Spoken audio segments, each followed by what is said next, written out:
BPFৰ লগত তেনেকুৱা মিত্ৰতা বা শত্ৰুতা বুলিতো একো নাই। रायजोफोर बाथ्राया बेलेगसो जाबाय माथो बेलेगसो बुंफैबाय मानगोनां प्रमद बर' सारा थारैनो मा बुंमारदों फै जों मिथिनानै लानि। BPFৰ লগত তেনেকুৱা মিত্ৰতা বা শত্ৰুতা বুলিতো একো নাই। তেখেত সকলো কাম কৰি আছে, আমিও কাম কৰি আছো। জাতীয় সংগঠনবিলাকে সদায় বিচাৰে আপুনি অসমতে হওক বা বেলেগতে হওক সব জাতীয় সংগঠনে বিচাৰে জাতিটো এক হওক, জাতিৰ দল সংগঠন এক হওক, পলিটিক্যাল পাৰ্টি এক হওক। তো এইটো কেতিয়াবা ওচৰলৈ গৈছে কিন্তু হোৱা নাই। কোনোবা দিনা হ'ব পাৰে, এইটো ময়ো আশা কৰোঁ বা ভগৱানৰ ওচৰত প্ৰাৰ্থনা কৰোঁ। কোনোবা দিনা যদি ৰাজনীতিটো তেনেকুৱা পৰিৱেশ আহে এইটোতো ভালেই হ'ব। কিন্তু ভাৰতৰ পলিটিক্সত বেলেগ দেশৰ মই ক'বলৈ নাযাওঁ, টাইম নাই, কিন্তু ভাৰতৰ পলিটিক্সত সকলো ৰাজ্যত সকলো জনগোষ্ঠীত দুটা তিনিটা আছে। কাৰ্বি আংলঙতো আছে, ডিমা হাছাওতে চবতে আছে।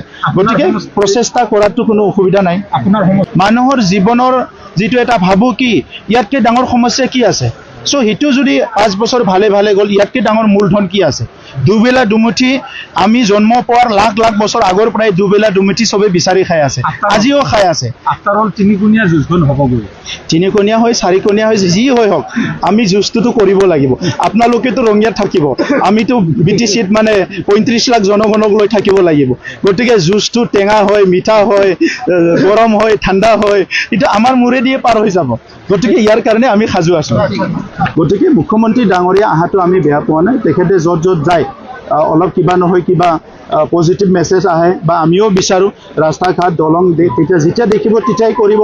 আহিলে মানুহবিলাক ক'ব যে ছাৰ আমাৰ দলং হোৱা নাই, তেতিয়া তেখেতে দলংটো দিব।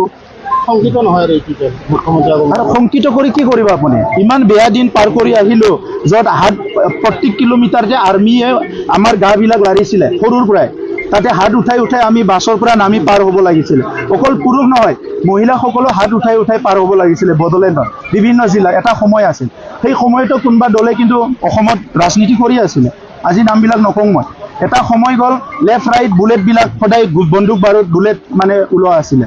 এটা সময় আছিলে যে ৰাস্তাত ওলালে কোনোবা খেদি ফুৰা আছিলে। এটা সময় আছিলে ৰাজনীতিত মানে বেলট বক্সবিলাক ভাঙি পেলোৱা, চেহি ডালা, ইলেকশ্যন বেলৰ মানে পলিং ষ্টেচনৰ পৰা লৈ যায় কাৰোবাৰ মাৰা, তেনেকুৱা পৰিৱেশ আছিলে।